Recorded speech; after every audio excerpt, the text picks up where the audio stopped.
మనుషులు ఇల్లు ఉంటే ఇంత ఇల్లు ఉన్న భూమి పోయింది, ఇంత ఇల్లు తీసుకున్నాం, ఆ ఇల్లు ఉడకపోతుంది. ఇప్పుడు మేము ఎట్లా బతకాలి? మా బతుకు తిరిగి ఎట్లా చెప్పు? మేము ఎవరికి చెప్పుకోవాలి మా బతుకు? ఉన్న రక్తం చేసి ఇప్పుడు ఏం చేస్తాం? ఇంకా చేస్తామా? ఇంకా చేతన అవుతుందమ్మా, చేతన అవుతుందా? ఇంకా చేతనైన కాడికి చేసినాం. ఇంత ఇల్లు తీసుకున్నాం, ఇన్ని లక్షలు పెట్టి 60-70 లక్షలు పెట్టి, ఆ 70 లక్షలు తెరుపుతాడా? ఇప్పుడు ఎవరు తెరుపుతారు చెప్పు? ఏమన్నా చేయనమ్మా. ఇంకా ఆయన పుణ్యం అంతమందిని ఆడలను ఉసురు పోసుకుంటున్నాడు. ఎంతమంది పుణ్యం ఆయన బిడ్డ కన్నా వస్తుంది, ఆయన కన్నా వస్తుంది. ఏం చేస్తాం? అంతే కదా. ఇంతమంది మన ఆయన ఇచ్చిండా ఎల్లునికి? మేము కష్టం చేసుకొని మేము కట్టుకున్నాం కదా. మేము కష్టం చేసుకొని రూపాయి జమ చేసి ఇవి చేసి మా పిల్లలకు ఇవి చేసి, మా పిల్లలు చిన్నగా ఉన్నారు ఇవి అని మేము కట్టుకున్నాము. ఇప్పుడు మీరు ఎల్లుండ్రి అంటే ఆయన ఇచ్చిండా? ఏమన్నా మాకు ఏమైనా ఇచ్చిండా? ఇయ్యలేడు కదా. మన నీ ముఖ్యమంత్రి ఏమో నీ కుర్చీ కాపాడే నీకు వచ్చినావా నీకు అందుకొరకే. అప్పుడు ఏమన్నాడు? కేసీఆర్ మొత్తం మన తెలంగాణకు ఇది చేసిండు, ఆ చేసిండు, నేను వచ్చి మంచిగా చేస్తా, మంచిగా ఇది చేస్తా అని అన్నాడు. మళ్ళీ నువ్వు మంచిగా చేసేది ఏం చేస్తున్నావు? మా గరీబోలకు సంపెనికే వచ్చిండు ఆయన. అంటే ఫ్రీ బస్ పెట్టింది కదా. ఫ్రీ బస్సు మేమేం చేస్తాం బేట? ఫ్రీ బస్ ఆయననే కూర్చొని తిరగమను అని ఆయనకే తిరగాలి, వాడే తిరగాలి. అంటే ఇప్పుడు ఫ్రీ బస్ పెట్టినా కొత్తలో అయితే అందరు హ్యాపీగా ఫీల్ అయినారు. మేము ఒక్కరోజు కూడా ఎక్కలేము ఇప్పుడు దాకా ఆయన ఫ్రీ బస్. మాకు అవసరమే లేదు. మేమేం చేసినాము? ఇప్పుడు మాకెందుకు ఇచ్చిండ్రు? అప్పుడు మీరు కాంగ్రెస్ ఉన్నప్పుడే తీసుకున్నాం మేము, ఇప్పుడు కాదు. కేసీఆర్ వచ్చినాక తీసుకోలేము. అప్పటి నుంచి మళ్ళీ అరిగిస్తే ఎందుకు చేసిండు? మాకు నల్లలు ఎందుకు ఇచ్చిండు? లైట్ బిల్లు ఎందుకు ఇచ్చిండు? అన్ని ఎందుకు ఇచ్చిండు ఆయన? రిజిస్ట్రేషన్ ఎట్లా చేసిరాలు ఎంఆర్ఓ ఆఫీస్కి అయితే పోయినాం, చేపించినాం కదా. అందుకే అయితే చెప్పలే కదా మేము. దొంగతనంతో చెప్పలే. కరెంట్ బిల్లు, బోరు బిల్లు, నల్ల బిల్లు అన్ని వస్తుంది మాకు. అన్ని వస్తున్నాయి. ఇల్లు ట్యాక్స్ కడుతున్నాం, రోడ్ వేసుకొని ఇల్లు ట్యాక్స్ కడుతున్నాం. ఇల్లు ట్యాక్స్ ఎట్లా ఎట్లా చేస్తున్నాం? మేము ఎంత చేసినా మేము ఖాళీ చేయము. ఆ డబుల్ బెడ్రూమ్ ఇల్లు కట్టుకున్నాము. మా ఇల్లు 30 లక్షల లోన్లు తీసుకున్నాం మేము ఇల్లు మీద. మేము ఇప్పుడు కష్టం చేసి తినాలేనా? లోన్లు కట్టాలేనా? మేము ఏ రోడ్ మీద డబుల్ బెడ్రూమ్ మీద కట్టించిండ మాకు? కేసీఆర్ కట్టిండు కదా డబుల్ బెడ్రూమ్. మళ్ళీ కేసీఆర్ కట్టిండు దాంట్లో ఈయన వచ్చి ఇచ్చిండ ఏమన్నా మాకు గవర్నమెంట్? అంటే మొన్న ఎలక్షన్స్ అప్పుడు అయితే మనమే గెలిపించినాం కదా రేవంత్ రెడ్డి. అదే గెలిపించినామనే ఖరాబ్ చేసుకున్నాము కదా. మా చెప్పులతోనే మేము కొట్టుకుంటున్నాము. మా చెప్పులతో తీసుకొని మేము కొట్టుకుంటున్నాము. గెలిపించినాం అనుకుని అట్లా చేసేస్తుండే ఆయన. మొత్తం ఎందుకు చేస్తుండే ఆయన? ఏమన్నా నువ్వు మంచి పనులు చేయి, పిల్లలకు చదివి, పిల్లలు హాస్టల్లో పురుగులు అన్నం తింటుండ్రు, వాళ్ళకి మంచి చేయి. ముసలోళ్ళు పింఛన్ ఇస్తలేవు, నువ్వు ఏమి ఇస్తలేవు. కానీ నీ మూసిపోతుందని ఇల్లు కుల్లగొట్టే నీకు వచ్చినావు. ఎందుకు కులగొడతావు నువ్వు? పెద్దలది కులగొట్టు, పెద్దది కుల. మేము కోటికే పోతాం. అసలు ఎన్ని ఇయర్స్ అవుతుందండి? అవుతుంది ఒక 10 సంవత్సరాలు. ఎంతమంది ఉంటారు ఇంట్లో? 20 మంది ఉంటారు. ఇప్పుడు మా పిల్లలకి ఏమి హామీ ఇవ్వాలి? మేము ఏం చెప్పాలి? మేము కష్టపడ్డాం, కాయగూరలు అమ్ముకుంటాం. మేము అమ్ముకొని ఎప్పుడు పోతాము? రాత్రి 11 గంటలకు మేము ఇంటికి పోయేది.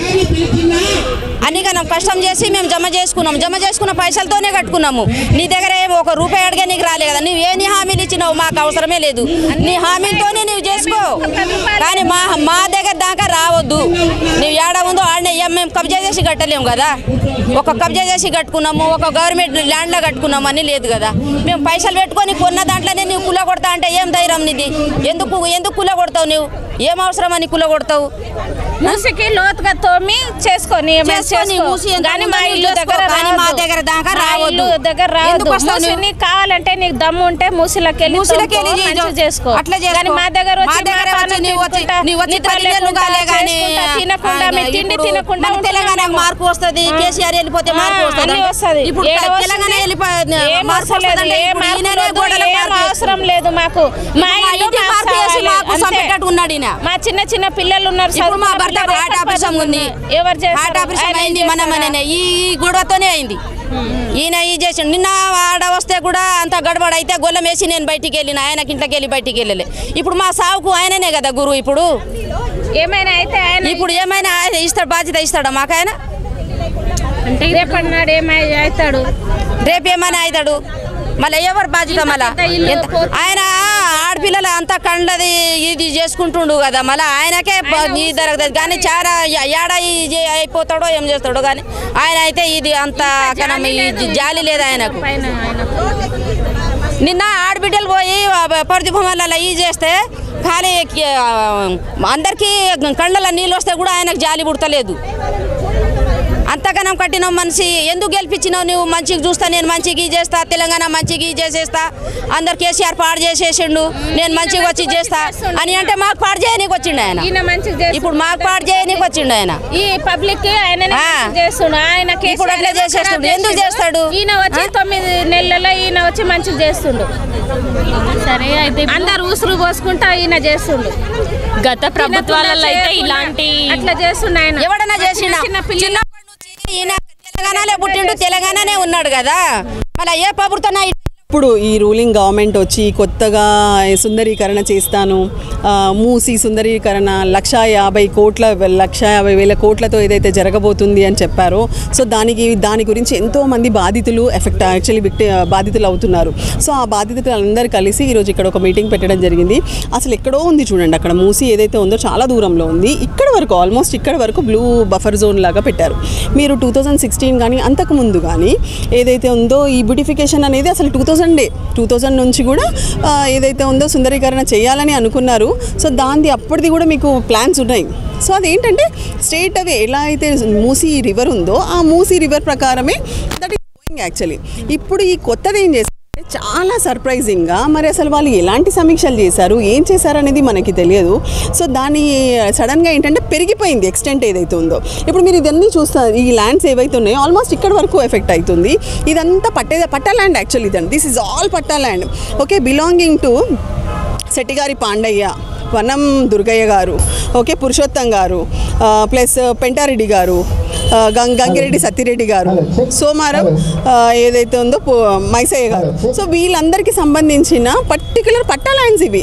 It is not at all government lands. వీళ్ళు సడన్గా గవర్నమెంట్ ఏమంటుందంటే వీళ్ళందరూ ఆక్యుపెంట్స్ అంట, ఆక్రమణదారులు అంట.